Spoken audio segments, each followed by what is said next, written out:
if I could work hard every day,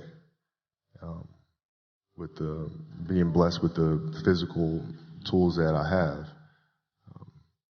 what would my career be? And I made a promise to myself from that day that I was going to work hard every single day so that when I do retire, I have no regrets.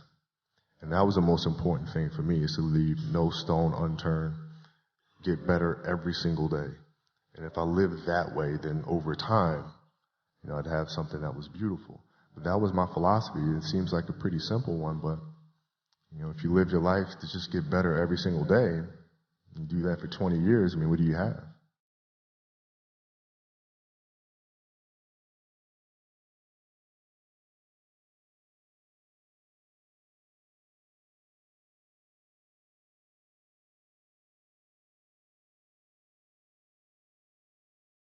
That's the trick, isn't it? It's finding what you love to do. We talk about hard work all the time. It's like, man, if you got to get up every single morning and remind yourself how hard you need to work, you probably need to choose a different profession. Because that shouldn't be there. I wake up in the morning excited to get to it. If I'm not training, I'm missing it. If I'm not watching a game of basketball, I miss it. There's no place I'd rather be. And if you have that feeling, then you're truly doing what God has put you on this earth to do. I think the best way to prove your value is to work, is to learn, is to absorb, to be a sponge. Right? But you always want to outwork your potential. As hard as you believe you can work harder than that. And that's what I tried to do when I first came in the league. But, basketball is such a direct competition sport that me coming in at 17, I hated when, my teammates would say, I get hit with an elbow, right? Shaq would hit me with an elbow in practice. And I always had that extra chip on my shoulder. So every day in practice for me was really trying to annihilate everybody that I was playing against. Because I wanted to prove you don't need to babysit me.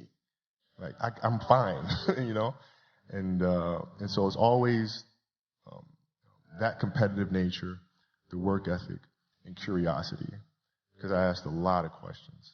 Playing with Bryant, I asked him a lot of questions.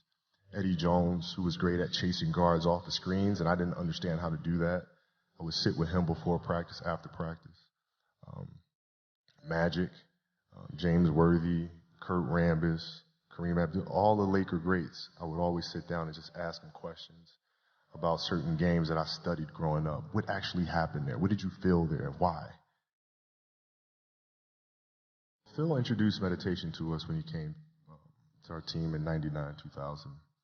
And it was something that I instantly gravitated to because I could see the effects. Right? I used to watch, studying the games, the Bulls teams. And watching their demeanor, watching their composure, playing in a tough place like Utah during the finals and being down 17. Couldn't tell if they were down 17 or up 20 or a tie game. It never changed. And I was wondering why the hell that is. And that's when I started doing more research. And when Phil came, I immediately gravitated to it and found myself accepted the challenge of finding what that space is. And for the 81-point game, man, to be honest, I wasn't even thinking about the game. My knee was hurting so much.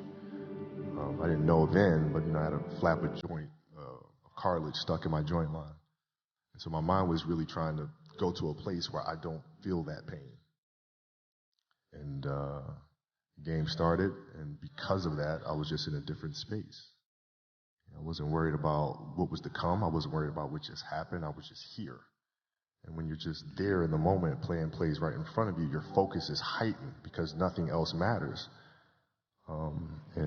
That's the space I've tried to get to. From the field. This would be 18 for 20 from the line and an 81-point game. 55 in the